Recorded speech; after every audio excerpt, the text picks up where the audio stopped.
Members, we'll resume with questions to the Deputy First Minister and call Andy Allen. Mr. Allen, or Deputy First Minister. Thank you, Mr. Speaker. We all want to see a truly transformative programme for government which sets a clear strategic direction for the Executive and which enables the type of cross-departmental collaboration and working needed to improve public services and tackle long-standing social, economic and environmental concerns. To achieve this, we are committed to working in partnership across the Executive to deliver an ambitious programme which responds to the challenges we collectively face. We have started to address these challenges already by moving quickly to tackle public sector pay, to start the work needed to make childcare affordable, and by seeking to work urgently with the Treasury to put in place a more sustainable financial settlement. While we have not put a specific timetable around this yet, we know that the Assembly would like to see progress quickly. That is shared by the Executive. It is, however, important that the Executive develops a programme for government at a sensible pace and takes into account all of the relevant issues, and that our collective priorities are considered alongside an incredibly challenging financial and operational backdrop. Mr. Allen. Thank you, Mr. Speaker. Deputy First Minister, there's no doubt that over 46,000 people on social housing waiting lists will want to see a transformative and ambitious programme for government. To that end, will you commit to pressing for a standalone housing outcome within that PFG? Okay, thank you. The process is ongoing. We expect proposals to be brought up to the First Minister and myself very shortly, but of course there is that inbuilt consultation process, not just with this Assembly, which is the legislative requirement, but also we want to get out there and listen to the issues across various groups and on the ground. But you're absolutely right, we only have to look to our closest neighbours to see the housing crisis that they are currently in, not just in terms of homelessness and on social housing, but in terms of access to affordable housing for families right throughout those places. So we're very conscious of that, and I think in order to prevent that, work needs to commence now. So that is something we've already discussed, but yes, that will be fully taken into account in terms of the PFG process. Mr. Speaker, I agree with Andy Allen in terms of standalone housing. But could I also ask the Deputy First Minister, in terms of, we all look forward to the programme for government, but perhaps you could give us more details on how the outcomes of the PFG will be measured? Yes, the member will be aware that a significant amount of work and consultation went into the previous draft programme for government.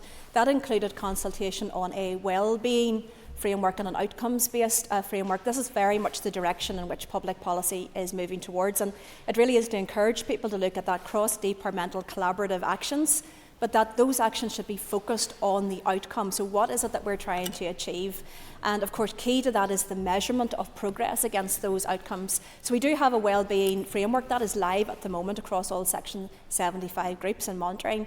But of course, we will be focused on ensuring the right matrix for an outcomes-based approach to the programme for government. Thank you, and I thank the Deputy First Minister for her answers so far. The Deputy First Minister will be acutely aware that I am very keen to see the economy in the West boosted. Can the Minister confirm, will the programme for government contain any specific economic targets and which sectors are key to Northern Ireland's growth? Yes, absolutely. And as indicated already in a number of the public remarks that both the First Minister and myself have made, we are very keen that we have a strong prosperity agenda for Northern Ireland. But that must mean for all of Northern Ireland, that must mean for every part of Northern Ireland. And we're very conscious that that will be fully integrated in terms of our economic approach, which will be a key mission within the programme for government.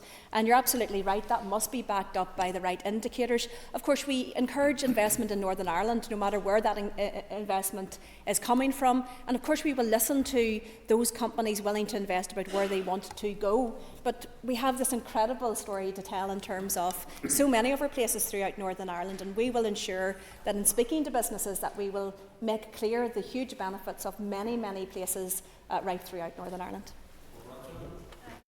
Thank you, Mr. Speaker, and thank you, Minister, for your answers so far. I'm just going to pick up on the previous debate there around the deterioration of our public services over the last number of years in terms of stop-start politics. And I'm just wondering, in terms of your leadership role and that of the First Minister, how are you going to work through areas of government where we need to stabilise and where we need to transform in the programme for government. Thank you. Thank you, Mr. Speaker.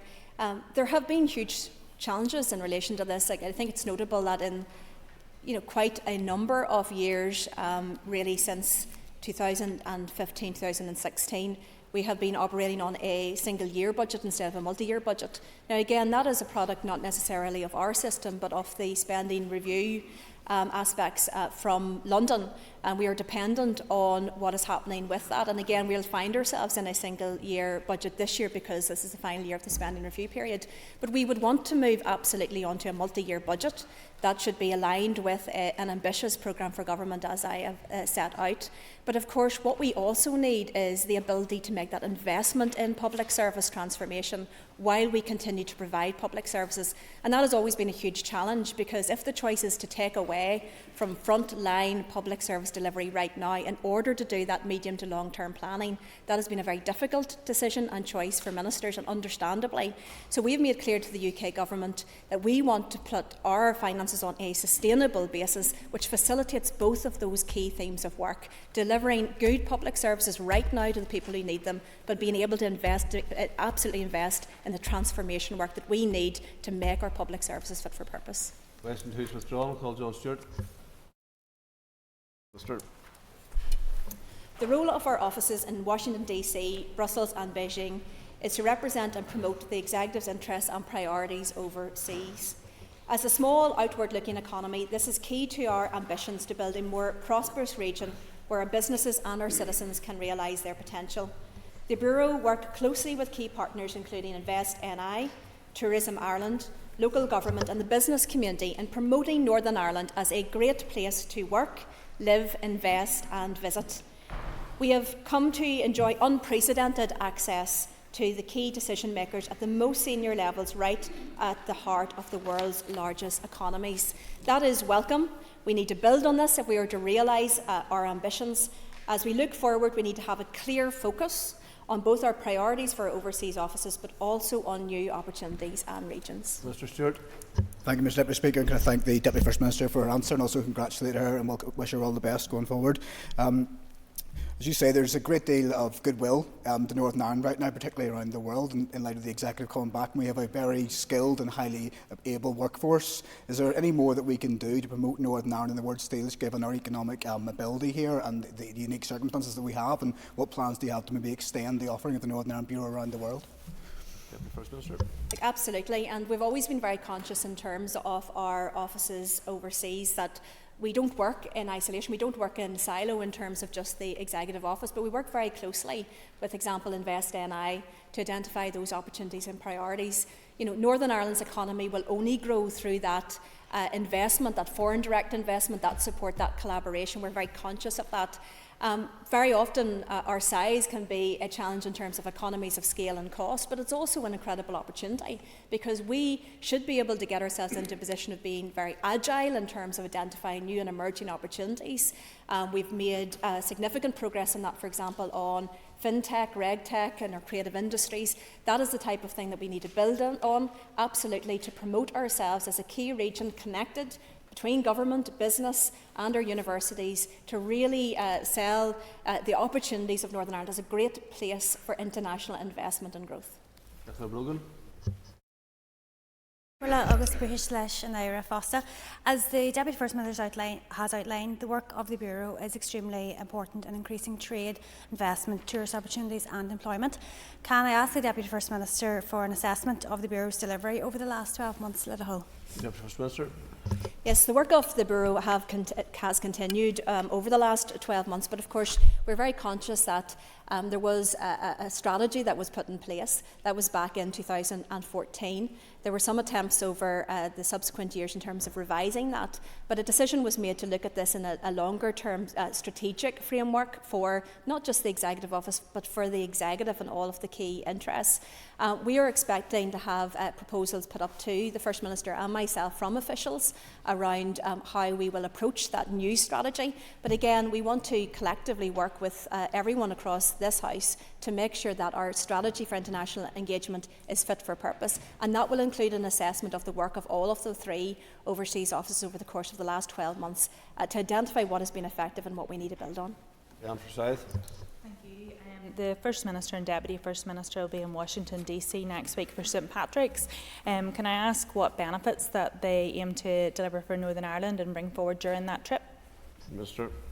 Yes, our annual visit to DC around St Patrick's Day offers unprecedented access to key decision makers at a very senior level.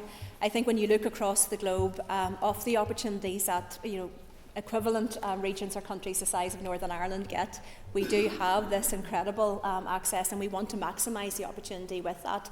We will be going to DC with a very positive message. It's the positive message that we have sought out to really establish over the course of the first 4 weeks of our joint leadership of the Executive, and that is that Northern Ireland is up for investment. We are up for that growth. We want Northern Ireland to thrive for all of our young people, all of our places right throughout, and we will be going to DC. Yes, you're absolutely right. I think there's a huge amount of goodwill out there, and I think it's our responsibility to make sure we maximise that opportunity of goodwill to bring the maximum benefit to everyone here in Northern Ireland. Speaker, Deputy First Minister, do you agree that stop-start government damages our international reputation and negates our ability to positively sell Northern Ireland? And remember, it's only 12 months since we didn't go to Washington last year because we had no government. Deputy First Minister. Thank you. As I've set out very, very clearly, the key thing in terms of moving forward is to try to build those robust, those confident, those strong and constructive working relationships. I look forward to working with the member and her party as official opposition, but indeed with parties right throughout this Assembly in order to sell that very positive vision. The key thing here is to ensure that we avoid instability by working well together, and I am confident at this stage that we have the ambition to do that right across the Executive and all of the parties of the Executive, and I look forward to working constructively with the official opposition as well. Question number 4. First Minister. Global challenges impact us locally. Engagement with international partners is vital in delivering for all people here. We have seen significant changes in the last 10 years since the first international relations strategy was published, and we are considering how a future strategy will deliver the Executive's priorities. Part of that will be building deeper relationships with the key international regions that can help us, whether we build trade and investment links or to learn from others and share our experiences. We have seen a considerable increase in delegations coming here in the last year, and we will build on those links to develop new relationships. Improving our relationship with the EU, its institution and member states is indeed an important focus. We will also work closely with our UK government and the Irish government in terms of their representations overseas to boost opportunities. Mr. Irwin. Can I thank the Deputy First Minister for her response, and can I wish her very well in her new post, given that she was born and bred in my constituency and has close ties. Me and family still remain in Union Emma. Does the Deputy First Minister believe that the Bureau office locations are best located, and is there a need for a review of the roles that they do? Yes, thank you. And of course, in terms of the strategy moving forward, an evaluation of the successes over the course of the last number of years will be invaluable. That will have to be fed into what we build on moving forward. We're very conscious that, of course, in the US we have our office in DC and in Brussels, which of course are the centres of key power. But of course we will continue to assess strategic advantages. This was part and parcel of the review in 2017 in terms of international relations strategy, to identify which regions there is potential in terms of growth, what regions is there potential of forging that closer relationship that will be to the benefit of our businesses and to Northern Ireland. So we keep that under active review, and that will be very much part of the new international relations strategy. Ellie Armstrong. Can I ask the Deputy First Minister, when she's thinking about the changes and the possible locations of the international offices, how will human rights be promoted in those areas? Because as well as trade, we're very aware as a liberal democracy that we need to promote that too. Deputy First Minister. Thank you, Mr. Speaker. In all of this engagement, it is done very clearly within the context of our strong position on human rights, including internationally. Kearney. Thank the Deputy First Minister for her answers. You've referenced the review of the international relations strategy. There is still considerable scope for that strategy to be developed and built upon. Can you identify for us this afternoon what are the new global challenges that the Executive International Strategy must focus on, and advise what innovations you personally will bring to ensure that our international relations strategy going forward is capable of meeting those challenges and opportunities? Deputy First Minister. Thank you, Mr. Speaker. Of course, we are aware of the ever-changing global situation, and particularly in relation to geopolitics. We have the current war in terms of Ukraine and Russia. We have areas of instability, including in relation to key trade routes. But of course, there are also opportunities. The growth of the tech industries, some of which we've done very well on thus far, including cybersecurity and the likes of reg tech. There's huge potential for that, along with AI and other technologies and industries where we've already had a proven track record.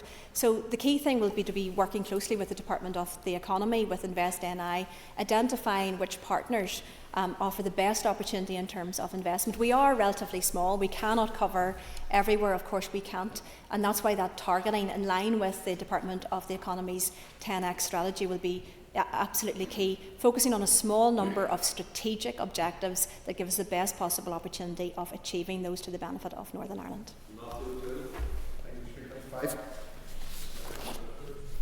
The number of years covered by the Executive's budget is dependent on the period covered by the Treasury's spending review.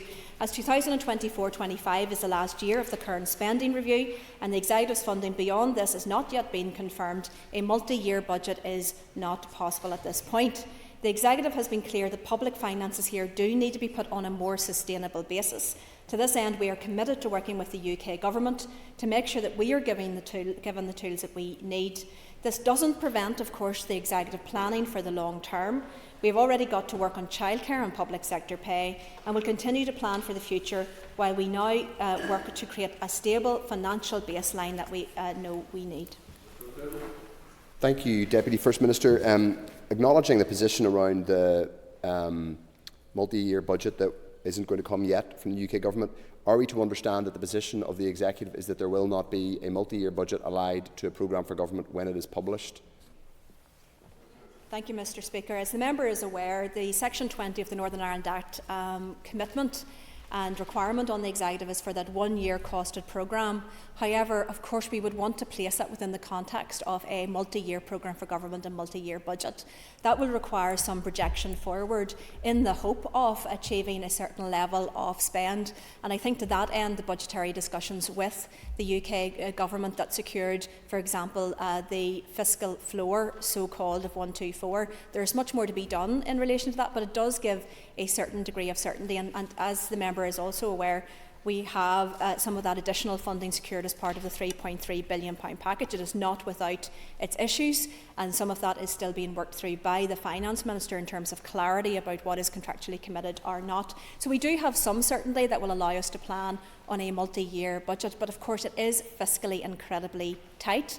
We do need that flexibility. We want the ability to invest in transformation. But of course, ideally, we would want to weave the initial one-year budget plan into a multi-year budget to align fully with a multi-year programme for government.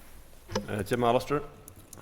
Casement Park costs are now out of control at $308 million with a 5% derisory GAA contribution. Is it fiscally responsible to any longer include it in a programme for government, particularly given the high level of need in health and education? The member will be aware that there is a commitment to the Casement project as part of the multi-sports programme. That fiscal commitment remains. There has been no change to that fiscal commitment, but of course we are aware from, and there's been a huge amount of speculation as yet to be confirmed, that costs have increased. There would of course be inflationary increase, but it does appear that costs have significantly increased. We don't, and we have not yet had confirmation about the totality of what that cost is. When we do, the Minister of Communities will be bringing forward advice in relation to this issue, but at the moment the commitment in the programme for government is to the allocation as set out in the multi-sports package that also included rugby and football at that time. Emma Sheeran. Deputy First Minister, will you outline the measures that will be put in place to prioritise effective delivery of the programme for government? First Minister. Thank you, Mr. Speaker. We're very conscious that in previous programme for governments there were many things that were achieved, but of course there were commitments that were not. In the last number of weeks we've had the report out in relation to the investment strategy for Northern Ireland and capital programmes. There are some very good examples of what has been achieved there, not least the glider, the Titanic Centre, some really good examples of key capital investment on strategic interests. But of course we're also very conscious that there were big capital projects that were not advanced. So that is why the First Minister and myself have tasked the Head of the Civil Service to bring forward proposals as to an effective delivery style unit to sit at the centre, but absolutely working across the executive. This is not something that will simply be owned by the First Minister and myself in terms of asking and demanding that delivery. It will be something that is very much there to work with all of the executive ministers to make sure that we are delivering the strategic priorities of the programme for government. Call Cheryl Brownlee. Question 6. Mr. Speaker, with your permission, I will answer questions 6 and 10 together. More than $36 million has been paid to victims since the Victims Payment Scheme opened for application on the 31st of August 2021. We are aware of concerns about the length of time it is taking for applications to reach determination stage. It is important to acknowledge that each application to the scheme is unique and with its own complexities, and many applications include multiple relevant incidents. Our department has provided £5 million of funding to support victims and survivors' representative groups to facilitate recruitment of welfare and support officers and admin support staff who can assist applicants with the application process. Additional funding has also been made available to provide health and wellbeing support. We are also supporting the retrieval of evidence on behalf of applicants and the Victims Payment Board. Our officials also continue to engage regularly with the Department of Justice and the Victims Payment Board to consider ways to help enhance the delivery of the scheme. Cheryl Brownlee. Thank you, and thank you to the Deputy First Minister. I welcome you, of course, to your role. Could you provide a timeline of the appointment of the new Victims Commissioner? Thank you. Yes, thank you, Mr. Speaker. As the member is aware, there was a resignation of the previous Victims Commissioner. We are waiting for a submission, which should be up with us, we understand, in the next number of weeks to commence that process. We're very keen that there is a Commissioner put in place as quickly as possible. It is a regulated appointment by the Public Appointments Commissioner, and therefore there are a number of requirements around that inevitably will mean that we estimate the process will probably take around 6 months. But indeed, we encourage anybody who may be listening to this, if you feel that you could do this role and do it well, to please put your name forward for it. But that process will commence, hopefully, very, very shortly, with the aim of getting a Commissioner in place as quickly as possible. Thank you, Mr. Speaker, and thank the Deputy First Minister for her answer. Unfortunately, over 40 people have died while waiting on a decision on their application. What more can the Deputy First Minister do to streamline the process and also ultimately to get more eligible payments out? Thank you. Thank you, Mr. Speaker. The Victims Payments Board have made determinations on 1,124 applications so far. 733 of those have been successful, with 391 of those applications unsuccessful. So things are moving. As indicated, £36 million has been distributed. But I know certainly, and I'm sure many members across this House are in a similar position of having constituents who are now part of the process. Their application is in, and it's been very, very challenging. It's very difficult process for them because, of course, inevitably the application form requires them to go through an awful lot of their experiences and the impacts of those experiences is on them. So we're very conscious of that. We've asked for the Department of Finance's business consultancy service to come in and do a review.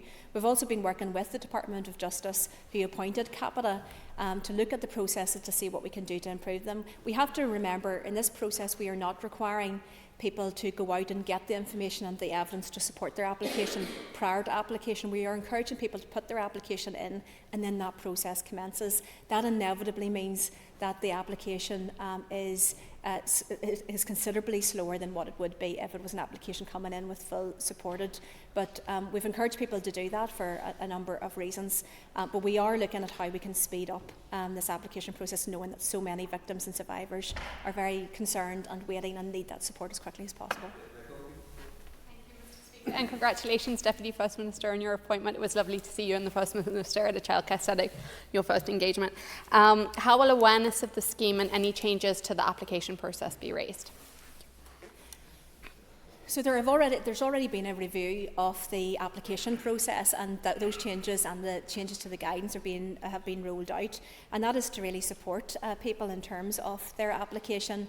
Again, one of the key things, and certainly I've been personally speaking to victims and survivors who have found it very re-traumatising in terms of filling out their form and reliving all of those experiences they've gone through, and that is why there has been this £5 million spent on organisations and welfare officers and support officers to try to work with people as they are not only as they put the application in, but of course the implications of after that, having gone through the process of outlining that. We also know for many people the aspect of certainty is an important one, and because of the nature and the complexity of many of these applications, it's not simple to say this is going to take just 6 weeks or 12 weeks. Some of these are taking a lot longer because they are historic. Perhaps some of the records are difficult to achieve. We've been working again with PRONI around trying to secure a better way of getting access to records. We've been supporting the Department of Health, for example, with additional resources to help get medical records and whatnot. So there's a whole series of actions, but this needs to improve in terms of both communication and in terms of speed for families. But it is a very complex and novel scheme. Minister, I welcome the information leaflet on the Troubles Permanent Disablement Payment Scheme that's gone to every household in Northern Ireland. But this is a UK-wide scheme. What are we doing to reach those people in Guildford, Hyde Park, Deal and in Birmingham? Thank you, Mr. Speaker, and I thank the member for his very important question, because this is an issue indeed that was raised in the House of Commons at the time, that this scheme potentially can go wider than that. But we made the case that there was no point of the UK government replicating this scheme.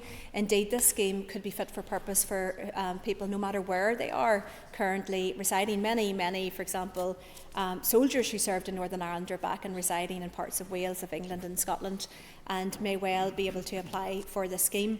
Discussions had commenced with the UK government asking them for a financial contribution towards the overall cost. The cost of the scheme at the moment come from our block grant, and therefore, of course, to do something like a leaflet drop for the entire of the UK, that is a significant cost associated with that would be coming out of our allocation. We don't think it's unreasonable that the UK government supports that drive by making a financial contribution, not only to that, but also to the support and welfare of their applicants as well that may be coming through that. So I think those discussions will continue, and hopefully we'll have a more collaborative approach moving forward. Question number 8. We recognise the immense economic, historic and reconciliation potential of the site, and look forward to working with the recently appointed board to maximise that potential. We hope to meet with the board over the coming weeks. The new board will continue to consider possible approaches to regeneration of the site and provide us with advice and options for the future. The Royal Ulster Agricultural Society continue to develop their area of the site, with 3 further tranches of land transferred under the development agreement. The addition of the Logan Hall, the Fold and the Annex have further enhanced the success of Balmoral Show. The Development Corporation have carried out significant repair and restoration of the World War II era hangars, which hosts the wonderful Ulster Aviation Society collection. It continues to prove popular and attracted some 3,000 visitors over the European Heritage Open Day weekend in September of 2023. The air ambulance also operates from the site, taking the very best pre-hospital critical care to the scenes of medical emergencies. Very quick question, Mr. Butler. Thank you, Deputy First Minister, for her answer. This was a question I first raised in 2016 to Minister Foster at that time. How long is the Executive Office prepared to land bank this valuable asset and stall efforts to reap the full potential benefits for Lagan Valley in particular? Quickly, please, Deputy First Minister. Thank you. Thank you. Of course, we will be having discussions around this issue and how we can potentially unlock the site. It is a key strategic site in Lagan Valley, and of course, I want to see that potential unlocked and for it to be not just an economic driver for Lagan Valley, but indeed, I believe it can be an economic driver for the entire of Northern Ireland. So we will be working to seek a way through the issues on that site and, as I said, to unlock the potential for Lagan Valley and for Northern Ireland. We'll move to topical questions. Nicole Matthew. Thank you, Mr. Speaker. Deputy First Minister, long-established convention in this Assembly holds that when a motion specifically makes a call on a minister, that minister or ministers will respond to the debate. Why, in that case, on the first opposition day of this mandate, have you and the First Minister failed to respond to today's business in relation to executive veto? Speaker, the member should be aware that your motion pertained to the work of the AERC rather than the office of the Executive Office.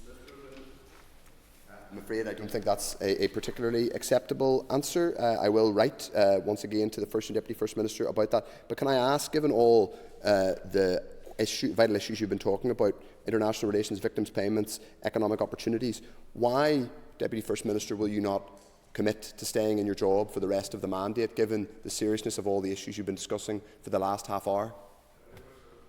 Thank you, Mr. Speaker. The best way to secure and stabilise the future of our government here in Northern Ireland is to build those constructive working relationships. We work within the framework as set down by the Belfast Good Friday Agreement, as amended by St Andrews. That work is appropriately, in terms of reform and the consideration of reform, being taken forward by the AERC, and we look forward to reading their recommendations in detail. And congratulate the Deputy First Minister in her new role. Can the Minister update as to whether the inquiry into mother and baby homes in Northern Ireland will include the burial of babies in unmarked graves throughout Northern Ireland? This work has been moving forward apace against the report on the 5 key recommendations. It is still at a relatively early stage in terms of the key policy decisions to be made within the legislation. And I know many, in terms of the people most impacted by this, have not yet seen that draft legislation. But that is because that hasn't yet come up to ministers. Once that comes up to ministers, we will consider some of those policy questions in relation to the consultation. But there are still a number of issues yet to be resolved in terms of what we're going out to in consultation. But of course, we want to be able to look at these issues as comprehensively as possible. The mother and baby homes were not part of the HIA inquiry.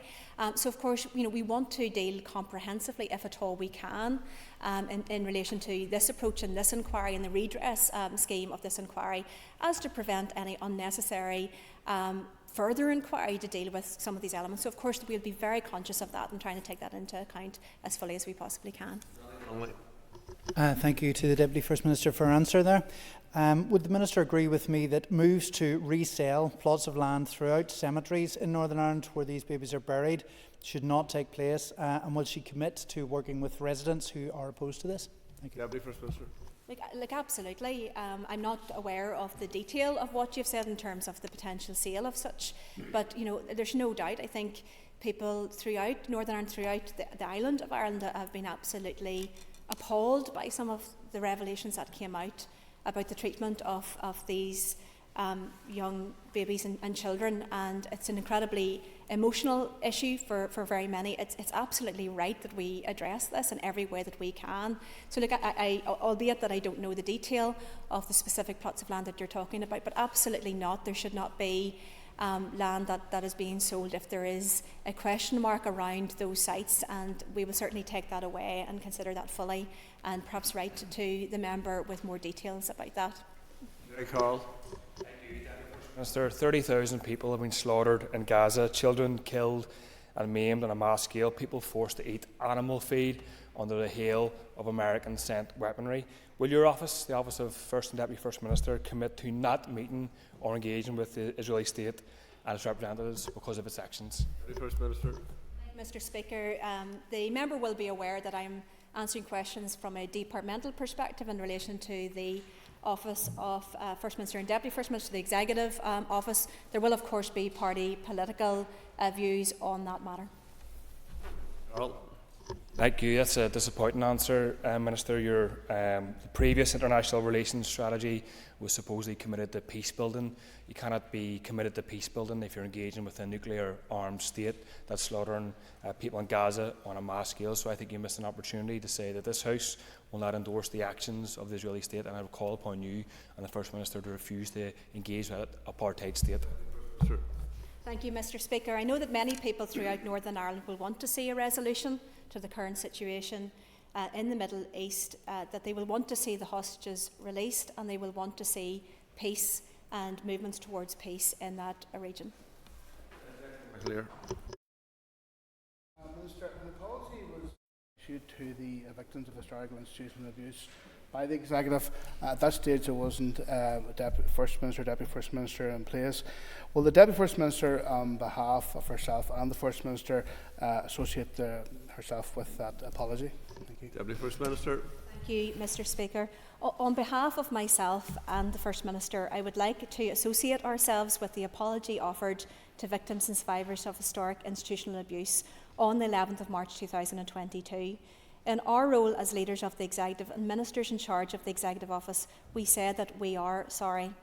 To victims and survivors, we acknowledge the wrong that was done to you, we accept responsibility, and we offer our deepest regrets.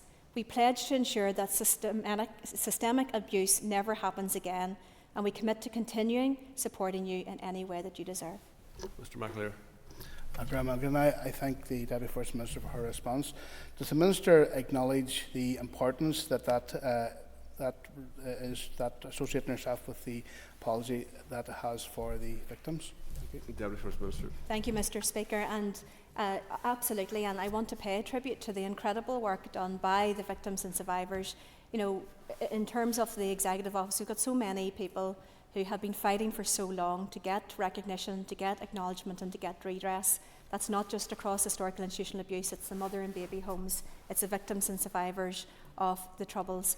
And we recognise absolutely the incredible journey that they have been on, the fight that they have had to take to try to get acknowledgements, justice and to get redress. And our message today absolutely is that we are here to support all of those victim survivors. We recognise the hard work that they have put in, and we want now to do everything that we can to support and help them. Anne Dodds. Thank you, Mr. Speaker, and thank you, Deputy First Minister. I know that you are deeply committed to expanding childcare in Northern Ireland and delivering a strategy for Northern Ireland. On the 23rd of February, I received a response from Dr. Kiva Archibald, the Finance Minister, which indicated that the Executive had received £57.2 million of Barnett consequentials for the year 24-25, additional to the Northern Ireland budget, as a response to the expansion of childcare in the rest of the United Kingdom. Does the Minister agree with me that this would be a good opportunity to ring-fence this money for the first steps in delivering childcare, for the standardisation of preschool nursery, and perhaps Deputy extending Sure Start? Thank you, Mr. Speaker. Thank you, Mr. Speaker, and I thank the member for Upper Ban for her question, and it'll come as no surprise to say I absolutely do agree with you. There are consequentials that come from those policy decisions in Westminster. I believe absolutely that although we are not obliged to ring fence that for those particular purpose, I do think that we should ring fence that and spend that. You rightly pointed out that there are some immediate actions that can take place. Look, we're all very conscious that to get a really good, workable, effective childcare strategy, that will require working with stakeholders, that will require really thinking that through and getting the right intervention at the right time to support our settings and our families. But of course, families are under immense pressure right now, and that should mean supporting families and settings with some immediate actions while that work continues. You're right to highlight the rationalisation around the 22 hours. I think the approximate cost of that is around £35 million. So that is something both the First Minister and I have asked for urgent actions, costed actions to be brought forward on what we can do immediately while that work on the substantive strategy is put in place. Mrs. Dodds. I do thank the Minister for her answer, and I think it is very, very positive that we have additional funding from the UK Treasury in order to try to take first steps in relation to this. Does she also recognise that it's also important to support childcare providers in the extension of the childcare strategy? Deputy First Minister. Like, absolutely, and in my own constituency of Lagan Valley, we've already seen the impact of that pressure on settings. Look, settings, public or private, social enterprise, no matter what the type of setting, settings are under a huge amount of pressure, not least because, you know, electricity, heating costs are significantly increased. And of course, our childcare workers deserve to have a fair remuneration, a fair wage. And to that end, it is welcome that there is a pay increase that will shortly come in for those workers. But of course, those workers are some of the lowest paid, despite of the importance of the work that they do. But we also know that that puts the additional financial pressure on the settings. We want both objectives. We want our childcare workers to be paid well, but we want our childcare settings to be sustainable. So again, the Education Minister is urgently looking at this issue and will bring forward some proposals. But we need to stabilise current provision while we continue to look and roll out that development of the substantive childcare strategy. Alan Robinson. Thank you, Mr. Speaker. Can the Deputy First Minister outline what discussions her department have had regarding the former Shackleton Army base in Ballykelly? Deputy First Minister. Thank you, Mr. Speaker. Of course, the development of these sites has been part of the Executive Office in OFM DFM for some time and will play into a discussion around the strategic approach for the sites. What we want to do is to maximise the potential, as mentioned, around the Mace Long Kesh site and other strategic sites. We know that these can be very important in terms of the local area, and we want to work with the local community in terms of what can be achieved. You know, I was reading about the development of Ebrington and the significant benefit that that has brought to the local area and the local economy. So that, I think, sets a very good example of what we can achieve if we're working with the local council and with local stakeholders in order to maximise potential of these sites. Mr. Robinson. Thank you to the Deputy First Minister for a response today. Would you agree with me that given that this site was once described as being one of the most exciting sites in the North West, that every effort must be made to ensure that it becomes an economic driver for the North West? Deputy First Minister. I thank the member for your question, and indeed it would be good to meet with yourself and perhaps some local stakeholders. We're very keen, and we've said this to the committee just last week, that we're very keen to get out of Belfast, get out and about. We're both, I'm a Market Hill girl, there's a Tyrone woman, so we're very keen to get out. We know that investment in the Belfast area is vitally important, and we will support that, but of course we need to bring that prosperity to all parts of Northern Ireland. So we'd be keen to get up, speak to local stakeholders about what we can do to support you in realising and maximising the potential of that site for your area. Questions 7 and 8 have been withdrawn. I call Padraig Delargy. Thank the Deputy First Minister for answers so far. I'm delighted to hear mention Ebrington. So just around Ebrington, I would love to hear what we can do to work together. There's a clear demand from the people of Derry for more events in Ebrington and to maximise the potential of that site. Could you maybe give me a bit more detail on what the Executive plan to do in that space? Deputy First Minister. Thank you, Mr. Speaker. Yes, of course, we've worked very closely with the site, with a significant multi-million-pound investment in that site. Lots of exciting opportunities, some exciting events that have already taken place. But you're absolutely right. The overall strategic direction for Ebrington was to transfer that to the local council, and for the local council to bring forward then the events and entertainment schedule for that site. There have been some difficulties, of course, in the last number of years with this, but of course we do want that site to be an economic driver. We want that site to be able to be, albeit with working with those who have invested and are on the site, we want the site to maximise its potential. So ultimately the aim is to transfer that site to the local council, but again happy to work with local stakeholders and the council to see what we can do in the meantime to maximise the potential. Thank the Minister for her answer. Can I ask you what you'll do to help to review the number of events that are in Edmonton and to maximise that to drive tourism, to drive the economy in the North West? Deputy First Minister. Thank you, Mr. Speaker. The member will be aware that this is subject to contractual arrangements with those who are now currently resident on the site and have businesses on the site. I know that officials have been working very constructively. I understand that there is now going to be an entertainment programme over the course of the summer and the next financial year, and I welcome that. But I do also understand that it's a restricted programme due to those discussions. I understand that the relationships are working well, that there are constructive conversations that are happening, and I actually do think that getting the local council involved in that as the body that will eventually take ownership of this may well help in terms of the development of that local cultural and music programme for the entire community. Brooks, quickly. Mr. Speaker, Deputy First Minister will be aware that the Safeguarding the Union paper outlined the plans for the new East West Council. Is she able to confirm a date for that and the positive benefits she believes it will bring to Northern Ireland? In a few seconds, DFM. Yes, I thank you. A date was confirmed for the East West Council. I believe it's the 26th of March, and that will be taking place, as I understand it, in Belfast. But of course, the details of that will be detailed out and released very, very shortly. But we're working closely with the UK Government on this new infrastructure, which I think provides really exciting opportunities in terms of greater collaboration across and throughout the United Kingdom.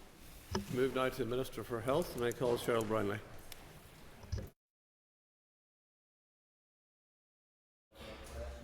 January 22, I